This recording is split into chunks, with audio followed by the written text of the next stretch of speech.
Imagine walking through your own front door only to be stopped by someone who doesn't recognize you.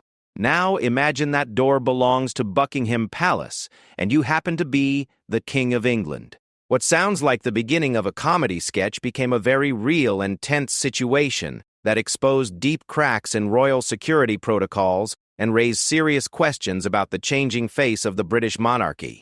On what should have been an ordinary Tuesday morning in March 2024, King Charles III found himself in the most awkward position of his reign, being questioned by his own security team. The incident, which lasted barely 10 minutes, would spark weeks of internal investigations, heated discussions about protocol, and uncomfortable conversations about whether the monarchy was truly ready for the modern age. This is the story of how a simple miscommunication between old guard traditions and new security measures created one of the most embarrassing moments in recent royal history, and what it revealed about the delicate balance of power, tradition, and change within the walls of Britain's most famous palace. The morning air was crisp as King Charles III stepped out of his private car at the East Gallery entrance of Buckingham Palace.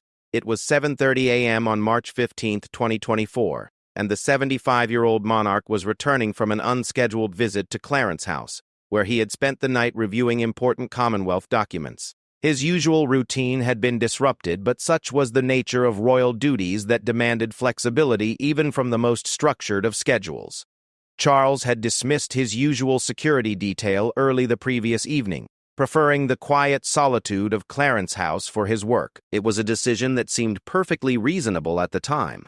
After all, he had been making such trips for decades, long before he wore the crown. The king valued these moments of relative normalcy, small gestures of independence that reminded him of his humanity amidst the grandeur of his position. As he approached the entrance, the king noticed something different about the usual morning routine. The familiar faces of the longtime palace guards were nowhere to be seen. Instead, a young man in a crisp uniform stood at attention near the entrance. The guard couldn't have been more than 25 years old, with sharp features and an alert posture that spoke of recent military training. Officer James Mitchell had been on the job for exactly 3 weeks. Fresh from his training at the Royal Military Academy Sandhurst, he had dreamed of this assignment his entire adult life. The son of a coal miner from Newcastle, Mitchell had worked tirelessly to earn his place among the elite guards who protected the royal family. His superiors had praised his attention to detail and unwavering commitment to protocol, qualities that made him perfect for palace security work. What Mitchell lacked, however, was the institutional knowledge that came with years of service. He had memorized every protocol, studied every procedure, and knew the official schedules by heart. But he had never been briefed on the king's occasional unscheduled movements, the subtle variations in routine that veteran guards understood implicitly. As Charles approached the entrance, Mitchell's training kicked in. He had been instructed to verify the identity of every individual entering the palace, regardless of their apparent authority or familiarity. The young guard had spent his morning reviewing the official schedule, which clearly stated that His Majesty was not expected to arrive until 9 a.m., and then only through the main ceremonial entrance. The man approaching him was well dressed, certainly, but something felt off about the situation. The individual was alone, without the usual entourage that accompanied royal movements. There was no advance notice, no coordination with the security desk, and no familiar faces among the expected escort. Mitchell's hand moved instinctively to his radio, his mind racing through the protocols he had so carefully memorized.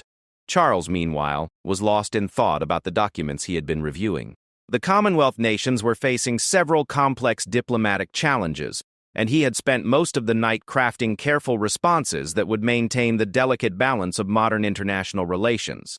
His mind was still processing the implications of various policy decisions when he noticed the young guard stepping directly into his path. The king paused, initially assuming that Mitchell was simply performing a routine acknowledgement of his presence. In Charles's experience, palace guards typically offered a crisp salute or respectful nod when he passed. He had grown accustomed to these small gestures of respect and barely registered them consciously anymore. Instead, Mitchell stepped forward with his hand raised in a clear, stopping gesture. His voice was steady but firm as he spoke the words that would soon echo through the halls of Buckingham Palace and beyond. "Excuse me, sir. I'll need to see some identification before you can proceed." The words hung in the morning air like a thunderclap. For a moment, time seemed suspended as the full weight of the situation settled over both men. Charles's eyebrows rose slightly, his expression shifting from mild surprise to something approaching incredulity. In his 75 years of life, including more than 50 years as a working member of the royal family, he had never been asked to prove his identity at his own residence. Mitchell, for his part, felt a growing knot of uncertainty in his stomach. There was something familiar about the man's face, something that nagged at the edges of his consciousness. But his training was clear.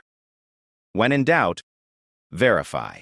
The security of the royal family depended on absolute adherence to protocol, and he had been specifically instructed never to make assumptions based on appearances alone. The king's initial response was a gentle chuckle, the kind of amused sound one might make when faced with an obviously absurd situation. He assumed that Mitchell would quickly realize his mistake and step aside with an embarrassed apology. Charles had encountered overzealous security personnel before, though never quite in this context, and he generally found such dedication to duty rather admirable. "I'm afraid I don't have any identification with me," Charles replied, his tone still light with amusement. "I am the king."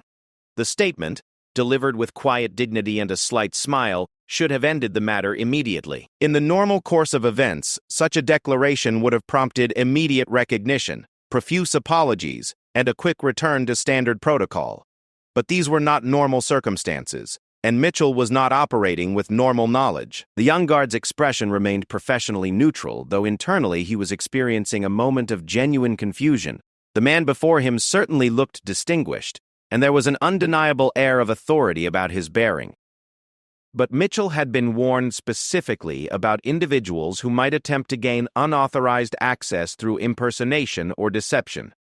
The very audacity of claiming to be the monarch struck him as exactly the sort of bold lie that a confident intruder might attempt. "Sir, I understand your position, but I still need to see proper identification or have your visit verified through the appropriate channels," Mitchell responded, his voice betraying none of his internal uncertainty.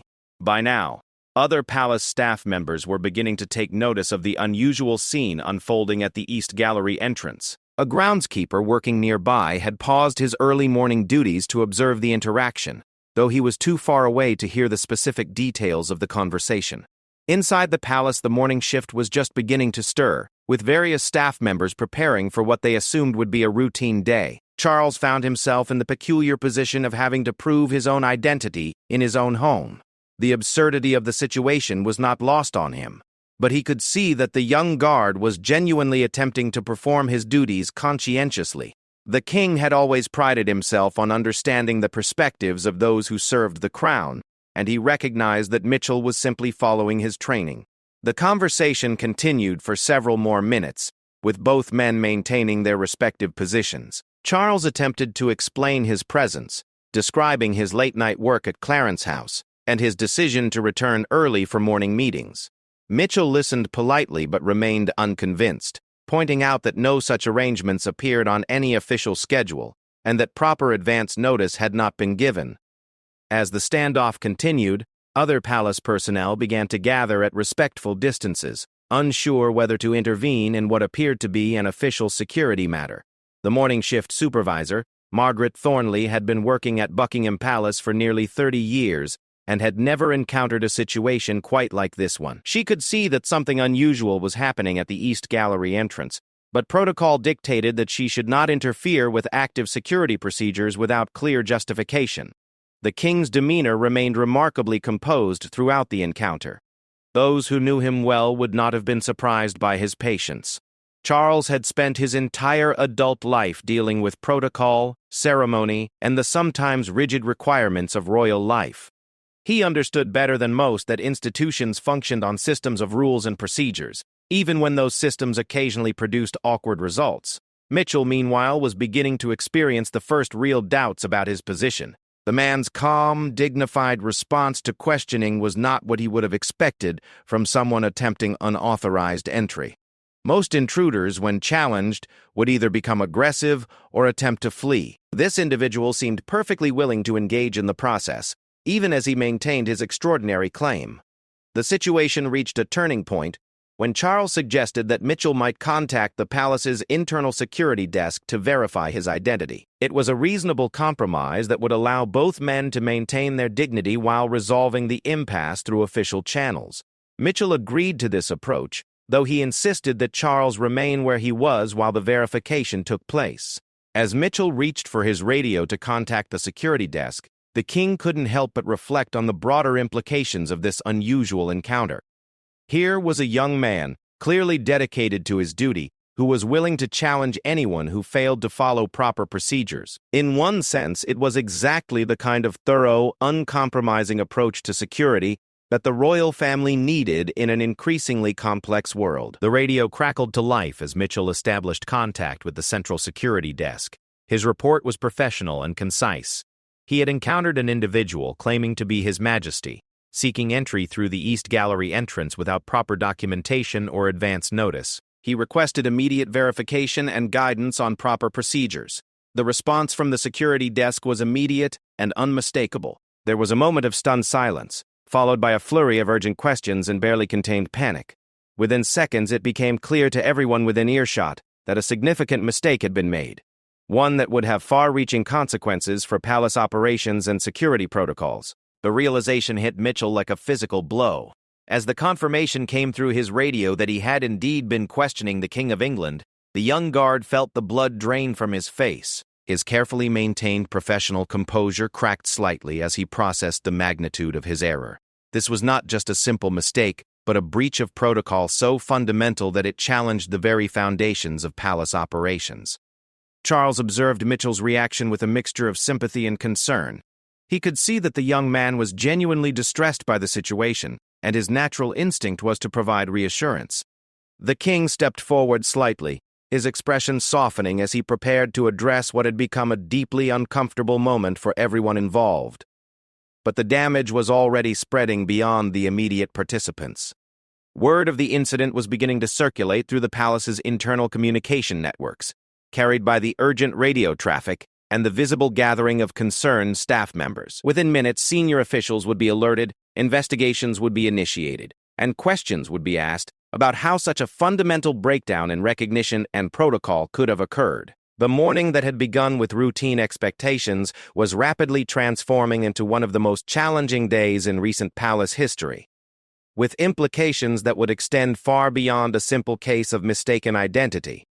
The aftermath of Mitchell's radio call spread through Buckingham Palace like ripples on a still pond, each wave carrying increasing urgency and concern. Within the Central Security Office, what had begun as a routine morning shift was rapidly transforming into a crisis management situation that would test every protocol and procedure the palace had established over decades of careful planning. Chief Security Officer Andrew Hartwell had been enjoying his first cup of tea when the radio crackle interrupted his morning routine. A veteran of 22 years of palace security operations, Hartwell had handled everything from protest disruptions to genuine security threats. But as he listened to Mitchell's report about detaining an individual claiming to be the king, he felt a chill of recognition that something was terribly wrong. Hartwell's first instinct was to check the official schedule displayed on his computer screen. The morning itinerary clearly showed His Majesty's first official engagement beginning at 9 a.m., with no mention of any earlier arrival. But something in Mitchell's voice, a particular tension that suggested he was dealing with more than a simple impersonation attempt, made Hartwell reach for his secure phone line to the king's private secretary. The call connected immediately, and Hartwell found himself speaking with Thomas Pemberton, who had served as the king's private secretary for the past 8 years. Pemberton's response to Hartwell's inquiry was immediate and concerning. Yes, His Majesty had indeed left Clarence House early that morning. No, there had been no official notification because the king had specifically requested minimal fuss for his unscheduled return. The realization of what had occurred hit both men simultaneously. In the space of a few seconds, a routine security check had escalated into a diplomatic incident within the palace itself. Hartwell immediately dispatched his deputy to the East Gallery entrance while simultaneously alerting the palace's senior management team to what he euphemistically described as a protocol irregularity requiring immediate attention. Meanwhile, at the East Gallery entrance, the situation had taken on an increasingly surreal quality. Mitchell stood at rigid attention, his face pale but his posture still militarily correct, as the magnitude of his mistake became fully apparent. Other staff members had begun to gather at respectful distances, unsure whether to intervene or simply witness what was clearly an unprecedented situation. King Charles, for his part, found himself in the unique position of being simultaneously the victim and the inadvertent cause of the confusion. His decision to maintain a low profile during his return had directly contributed to the misunderstanding, yet he could hardly have anticipated that his own security personnel would fail to recognize him. The irony was not lost on him that his efforts to move about with relative normalcy had created exactly the kind of attention he had been trying to avoid. The king's response to the unfolding situation revealed much about his character and approach to leadership. Rather than expressing anger or demanding immediate resolution, he chose to use the moment as an opportunity for understanding. He engaged Mitchell in conversation, asking about his background, his training, and his experience with palace security. This approach had the dual effect of putting the young guard at ease while also gathering information about potential systemic issues that might have contributed to the incident. Mitchell, still processing his shock at the situation, found himself explaining his brief tenure at the palace and his dedication to following security protocols exactly as he had been taught. As he spoke, it became clear that his mistake was not the result of negligence or poor training, but rather of a gap in the institutional knowledge that typically bridged the space between formal procedures and practical reality. The conversation revealed several concerning issues about the current state of palace operations. The rapid turnover in security personnel meant that newer guards often lacked the contextual knowledge that their predecessors had accumulated over years of service. Additionally, the increasing formalization of security procedures, while generally beneficial, had created a system that was less flexible in handling the kind of irregular situations that royals often created through their personal preferences and spontaneous decisions. Deputy Chief Hartwell arrived at the scene within minutes of the initial radio call, his presence immediately changing the dynamic of the situation. A diplomatic man with extensive experience in managing delicate situations, he quickly assessed what had occurred and began the process of smoothly transitioning from crisis to resolution. His approach was to acknowledge the seriousness of the situation while emphasizing the underlying security consciousness that had motivated Mitchell's actions. The king greeted Hartwell's arrival with evident relief, not because the situation had been particularly stressful for him personally, but because he recognized that swift and appropriate management would be essential for maintaining the confidence and dignity of all involved. Charles understood that how the palace handled this incident would have implications far beyond the immediate embarrassment, potentially affecting staff morale, security protocols, and public perceptions of royal operations. Hartwell's first priority was to ensure that the king could proceed with his planned activities without further delay. However, Charles expressed a desire to use this as a learning opportunity, suggesting that they take a few minutes to discuss the incident and its implications before moving forward. This decision, while admirable in its educational intent, had the unintended consequence of prolonging the visibility of the situation and increasing the number of staff members who became aware of what had occurred. As word of the incident continued to spread through the palace's internal networks, various departments began to mobilize their own responses. The press office, always vigilant about potential media stories involving the royal family, began preparing preliminary statements in case news of the incident leaked beyond palace walls. The Human Resources Department started reviewing training protocols and orientation procedures for new security personnel. Even the catering staff, typically insulated from security matters, began discussing the implications for their own interactions with royal family members. The king's private secretary, Thomas Pemberton, arrived on the scene with a mixture of professional concern and personal curiosity about how such a fundamental breakdown could have occurred. Pemberton had coordinated thousands of royal movements over his tenure, and the idea that a member of the royal family could be unrecognized by their own security staff struck at the heart of his professional expertise. Pemberton's investigation into the incident revealed several contributing factors beyond Mitchell's individual lack of recognition. The palace's scheduling system, while generally efficient, had not been designed to handle the king's preference for spontaneous adjustments to his routine. Additionally, communication protocols between different security shifts had not adequately addressed the transfer of information about unscheduled movements. The conversation between the king, his staff, and the security team began to take on the character of an impromptu management seminar, with various participants offering insights into how similar situations might be prevented in the future.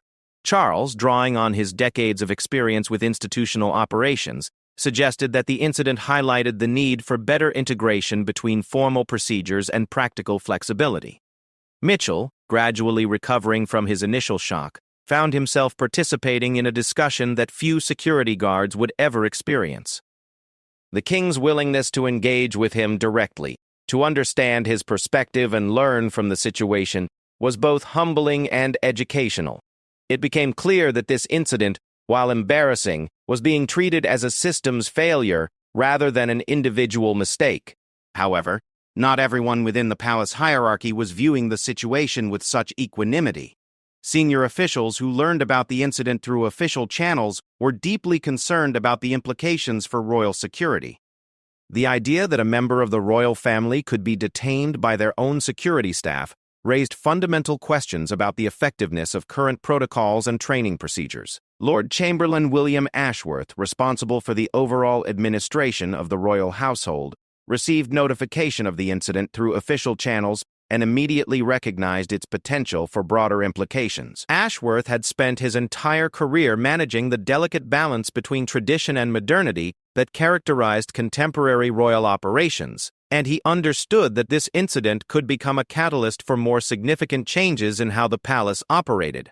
The initial incident at the East Gallery entrance had now expanded into a broader organizational review that would involve multiple departments and potentially affect hundreds of staff members. What had begun as a simple case of mistaken identity was revealing systemic issues that had been building gradually over years of incremental changes to royal operations. As the morning progressed, the king finally was able to proceed to his private apartments, but the incident continued to generate activity throughout the palace. Security protocols were being reviewed, training programs were being reassessed, and communication procedures were being evaluated for potential improvements. The ripple effects of those 10 minutes at the East Gallery entrance would be felt for weeks to come. The most immediate concern was ensuring that news of the incident did not reach the media before palace officials had an opportunity to develop an appropriate response strategy. While the situation was not inherently scandalous, it had the potential to be portrayed in ways that could embarrass both the monarchy and the individual staff members involved.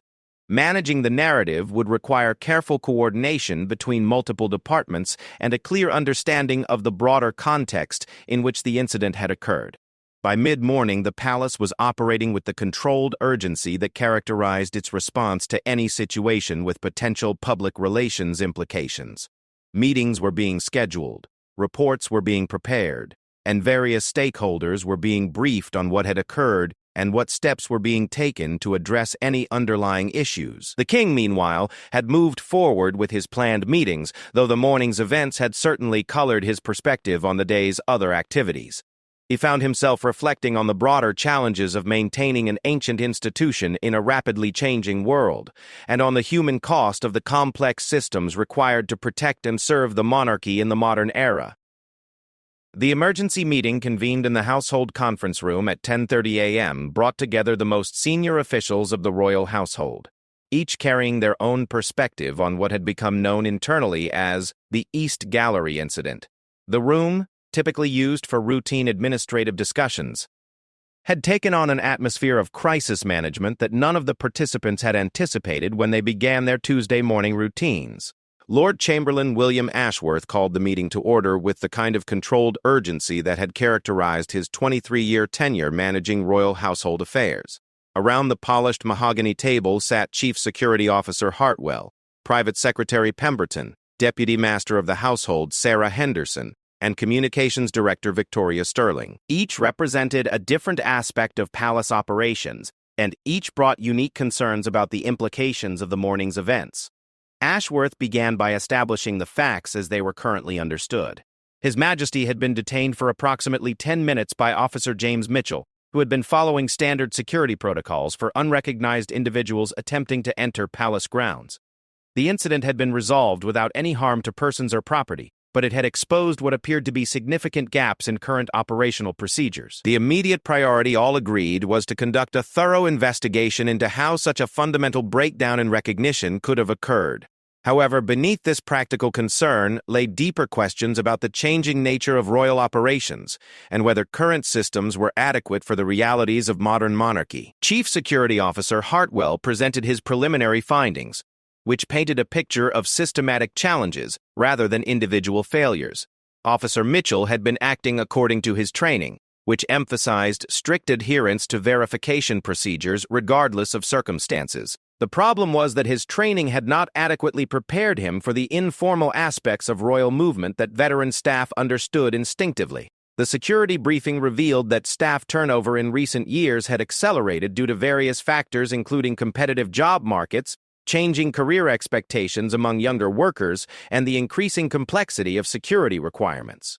This turnover meant that much of the institutional knowledge that had traditionally been passed down through informal mentorship was being lost. Furthermore, the formalization of security procedures, while generally improving overall protection, had created a system that was less adaptable to the personal preferences and spontaneous decisions that members of the royal family often made. The king's decision to return early from Clarence House without official notification was exactly the kind of reasonable royal prerogative that the new system struggled to accommodate. Private Secretary Pemberton addressed the scheduling and communication aspects of the incident, acknowledging that current protocols for handling unscheduled royal movements were inadequate. The system had evolved to handle pre-planned activities with military precision, but it lacked the flexibility to manage the kind of spontaneous decisions that were increasingly common as working royals attempted to balance official duties with personal preferences. The discussion revealed that this was not the first time communication gaps had created problems, though previous incidents had been less visible and more easily managed. There had been several occasions where royal family members had encountered confusion or delays due to misaligned expectations between different departments, but none had reached the level of public awareness that the East Gallery incident threatened to achieve. Deputy Master of the Household Henderson raised concerns about staff morale and the potential impact of the incident on workplace culture within the palace. The royal household employed hundreds of people across dozens of specialized roles, and news of a colleague being involved in such an incident was already circulating through informal networks. Managing the human resources implications would require careful attention to prevent the incident from undermining confidence or creating divisions between different staff groups. Henderson's analysis revealed that younger staff members, like Officer Mitchell, often felt pressure to follow procedures exactly as written, while more experienced personnel understood that royal service required a degree of judgment and flexibility that could not be captured in formal protocols. This generational divide was becoming more pronounced as traditional mentorship relationships were disrupted by rapid staff turnover and changing work expectations.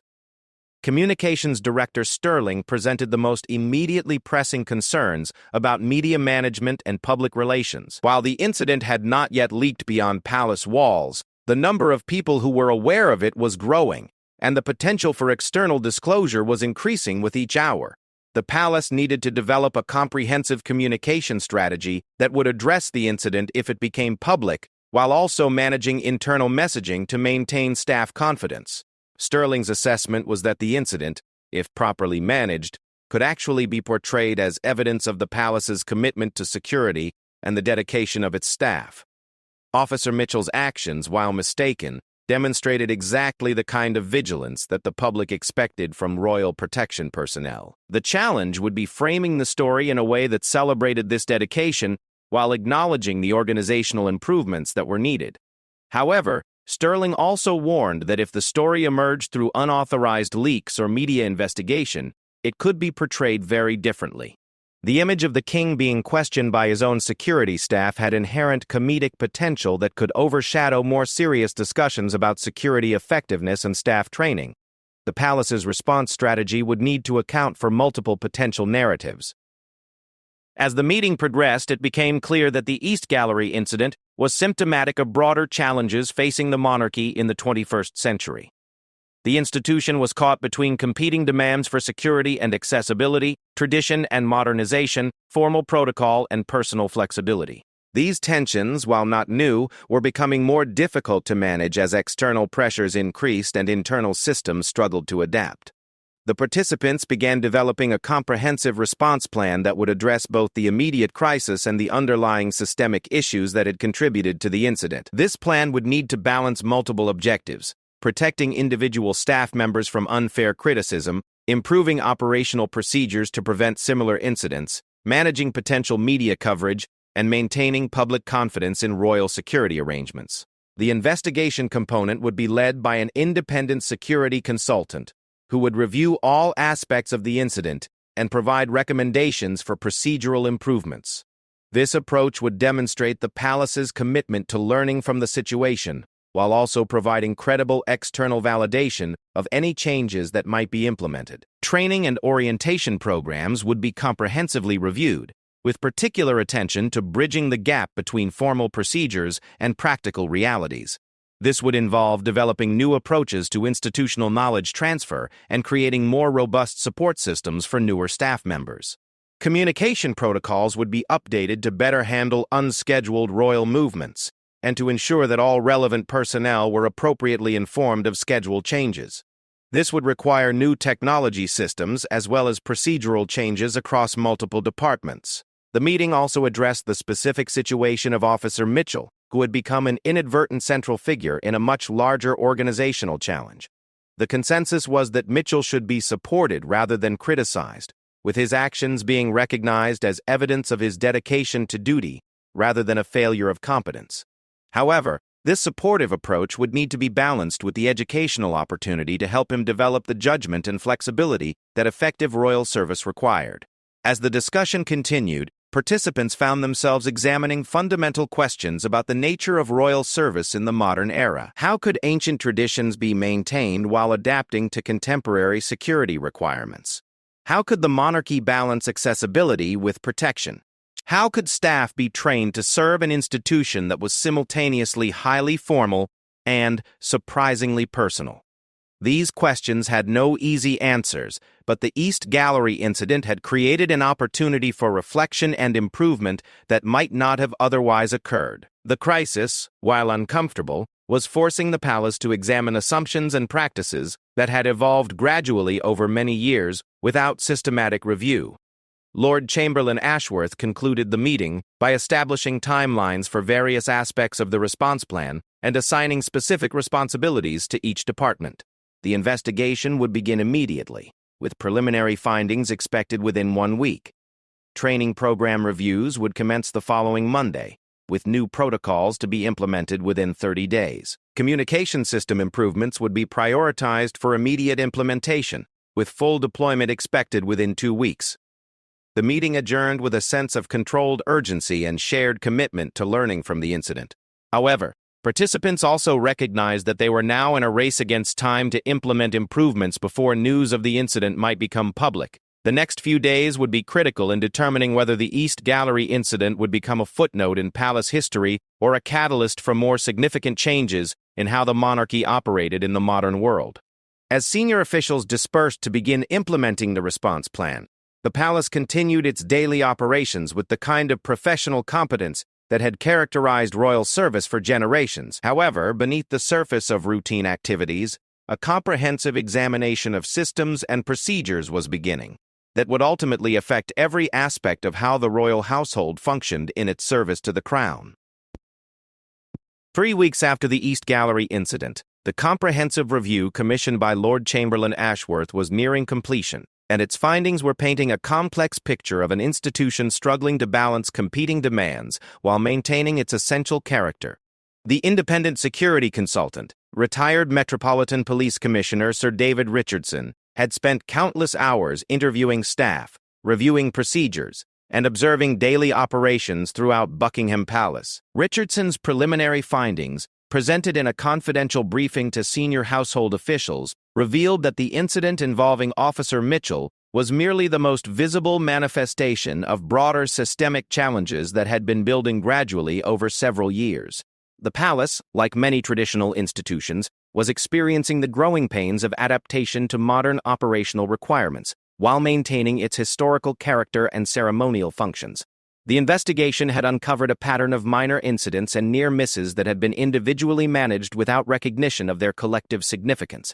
There had been communication failures between departments, scheduling conflicts that had created security concerns, and instances where newer staff members had struggled to navigate the informal aspects of royal service that veteran employees took for granted.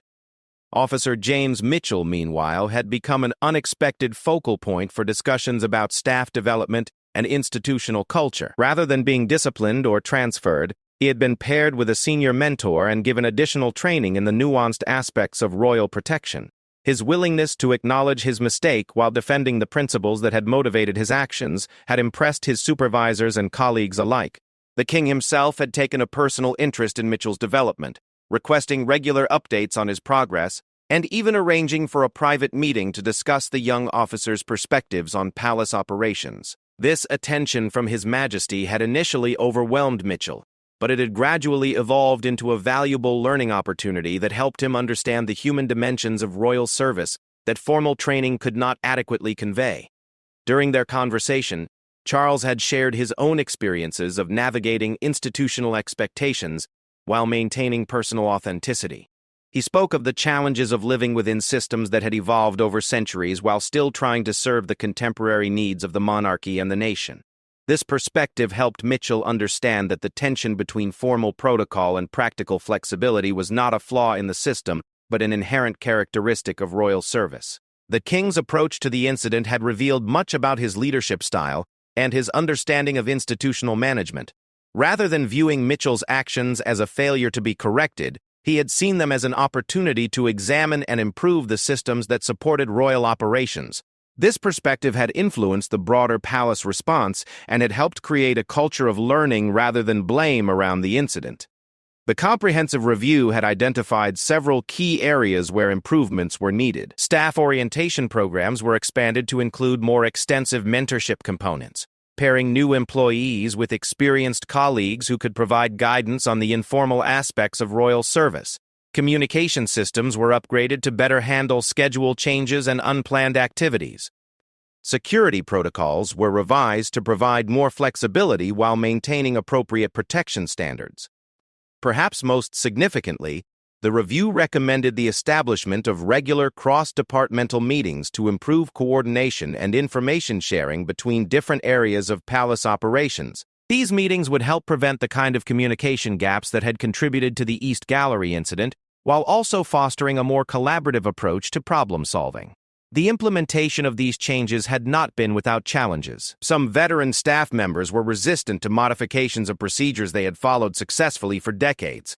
Others questioned whether increased formalization of informal processes might eliminate some of the personal relationships and institutional knowledge that had traditionally been the strength of royal service. These concerns were addressed through a series of staff meetings and workshops led by senior officials, who emphasized that the goal was not to eliminate the personal aspects of royal service, but to better support newer staff members in developing the judgment and relationships that effective service required. The changes were presented as evolution rather than revolution, building on existing strengths rather than replacing them entirely. The palace's approach to managing potential media coverage of the incident had proven prescient when, in the fourth week after the event, rumors of the story began circulating among royal correspondents. Communications Director Sterling had prepared comprehensive briefing materials that positioned the incident as evidence of the palace's commitment to security excellence and continuous improvement. When the Daily Telegraph published a brief mention of the incident, the palace was ready with a statement that acknowledged the event while emphasizing the professional dedication of all staff involved and the commitment to learning from operational experiences. The statement noted that Officer Mitchell had acted according to his training and that the incident had led to beneficial improvements in palace operations. The media response was surprisingly positive, with most coverage focusing on the thoroughness of palace security procedures and the conscientious approach of staff members like Mitchell. The story was generally portrayed as a minor administrative matter rather than a significant security failure, largely due to the palace's proactive communication strategy and the obvious professionalism with which the situation had been handled. The incident's resolution had several unexpected positive consequences for palace operations. Staff morale actually improved as employees recognized that the institution was committed to supporting individual staff members while learning from operational challenges. The enhanced training and mentorship programs were welcomed by newer employees who had previously felt overwhelmed by the complexity of royal service. More significantly, the incident had catalyzed a broader examination of palace operations that led to improvements in areas completely unrelated to the original security concern. Communication systems were upgraded, staff development programs were expanded, and coordination between departments was enhanced in ways that benefited the entire organization. Officer Mitchell emerged from the experience as something of a symbol for the palace's commitment to both security, excellence, and staff development. His story was used in training programs as an example of how individual dedication to duty, even when imperfectly applied, could contribute to institutional improvement when supported by appropriate systems and leadership. The king continued to take a personal interest in Mitchell's career development, occasionally inquiring about his progress, and even including him in ceremonial duties that provided valuable experience in different aspects of royal operations. This attention was carefully managed to avoid creating resentment among other staff members, but it served as a visible demonstration of the monarchy's commitment to supporting those who served it faithfully. 6 months after the East Gallery incident, an internal review of the implemented changes showed measurable improvements in staff confidence, communication effectiveness, and operational coordination. The number of minor incidents and near misses had decreased significantly, and staff survey results showed increased satisfaction with training and support programs. Perhaps most tellingly, newer staff members reported feeling more confident in their ability to handle unusual situations while maintaining appropriate respect for royal family members. The enhanced mentorship programs had successfully transferred much of the institutional knowledge that had previously been lost during periods of high staff turnover. The incident had also influenced discussions about royal security procedures at other royal residences and during official visits. The lessons learned at Buckingham Palace were shared with security teams at Windsor Castle, Sandringham, and other royal properties, creating a more systematic approach to managing the balance between protection and accessibility across all royal operations. Looking back on the incident a year later, Lord Chamberlain Ashworth reflected that what had initially appeared to be an embarrassing mistake had actually become one of the most valuable learning experiences in his tenure managing the royal household. The incident had provided a catalyst for improvements that might have taken years to implement through normal processes, while also strengthening the institution's capacity for adaptation and learning. The East Gallery incident had revealed that the monarchy's greatest strength lay not in the perfection of its operations, but in its ability to learn, adapt, and improve, while maintaining its essential character and values. Officer Mitchell's moment of confusion had ultimately contributed to a stronger, more effective, and more supportive institution that was better equipped to serve the crown and the nation in the decades to come. The story concluded not with the resolution of a crisis, but with the recognition that even the most traditional institutions must embrace continuous learning and adaptation to remain vital and effective. The monarchy had demonstrated that it could examine itself honestly, support its people generously, and change thoughtfully while preserving the dignity and service that defined its essential mission. In the end, those 10 minutes at the East Gallery entrance had strengthened, rather than weakened, one of Britain's most enduring institutions.